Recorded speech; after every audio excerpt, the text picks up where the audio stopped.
Hi ಎಲ್ರಿಗೂ ನಮಸ್ಕಾರ. ಈ ದಿನ ಯಾಣ ಪ್ರದೇಶದ ಬಗ್ಗೆ ತಿಳ್ಕೊಳ್ಳೋಣ. ಯಾಣ ದಟ್ಟವಾದ ಕಲ್ಲು ಬಂಡೆ ಅರಣ್ಯ ಪ್ರದೇಶದಿಂದ ಕೂಡಿದ ಹಳ್ಳಿ. ಇದು ಕುಮಟಾ ತಾಲೂಕು ಮತ್ತು ಉತ್ತರ ಕನ್ನಡ ಜಿಲ್ಲೆಗೆ ಸೇರುತ್ತೆ.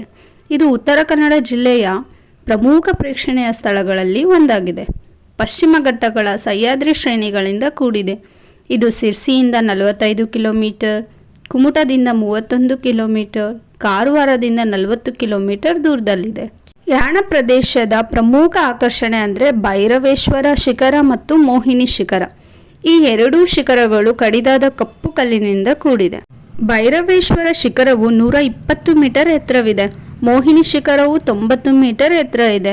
ಯಾಣದ ಶಿಖರ ಅಂತಲೇ ಕರೆಯಲ್ಪಡುವ ಇರಿಬಂಡೆ 120 ಮೀಟರ್ ಎತ್ತರವಾದ, ಸುಮಾರು ಅಷ್ಟೇ ಅಗಲವಾದ, ನೆಲಮುಗಿಲನ್ನು ಜೋಡಿಸುವ ಕರೆ ಪರದೆಯಂತೆ ಬೃಹದಾಕಾರದ ಶಿಲಾರೂಪವಾಗಿದೆ. ಈ ಬಂಡೆಯ ಮಧ್ಯದಲ್ಲಿ ಸೀಳು ಇದ್ದು ನೆತ್ತಿಯ ಮೇಲೆ ಜಲ ಸಂಚಯವಿದೆ. ಈ ಬಂಡೆಯ ಸೀಳಿನ ಗುಹೆಯಲ್ಲಿ ತಾನಾಗಿ ಮೂಡಿ ನಿಂತ ಭೈರವೇಶ್ವರ ಲಿಂಗ 2 ಮೀಟರ್ ಎತ್ತರವಾಗಿದೆ. ಈ ಲಿಂಗದ ಮೇಲೆ ಸದಾ ಅಂಗುಲ ಗಾತ್ರದ ನೀರು ಮೇಲಿನಿಂದ ಒಸರುತ್ತಿರುತ್ತದೆ.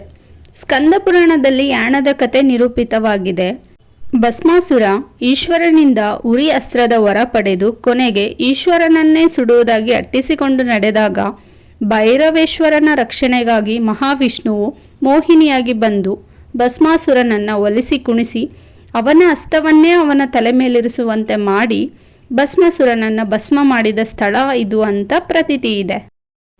ಶಿವರಾತ್ರಿ ದಿನ ಇಲ್ಲಿ ಪೂಜೆ ಸಲ್ಲಿಸಿ ದಂಡಿ ತೀರ್ಥದ ನೀರನ್ನು ತಂದು ಗೋಕರ್ಣದ ಮಹಾಬಲೇಶ್ವರನಿಗೆ ಅರ್ಪಿಸಿದರೆ ಪುಣ್ಯ ಅಂತ ನಂಬಿಕೆ ಇದೆ. ಯಾಣದ ಈ ಎರಡು ಶಿಖರಗಳು ಏಕಶಿಲೆಯಿಂದ ಉತ್ಪತ್ತಿಯಾಗಿವೆ.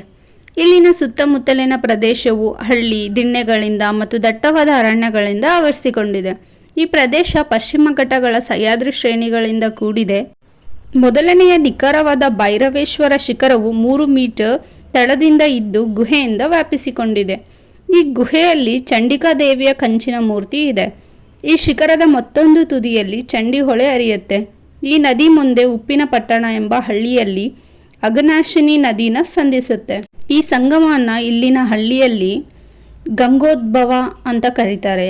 ಇಲ್ಲಿಂದ ಸರಿಯಾಗಿ ಸುಮಾರು 12 ಕಿಲೋಮೀಟರ್ ದೂರದಲ್ಲಿ ನೈಸರ್ಗಿಕವಾಗಿ ರಚಿತವಾಗಿರುವ ವಿಭೂತಿ ಫಾಲ್ಸ್ ಜಲಪಾತ ಇದೆ.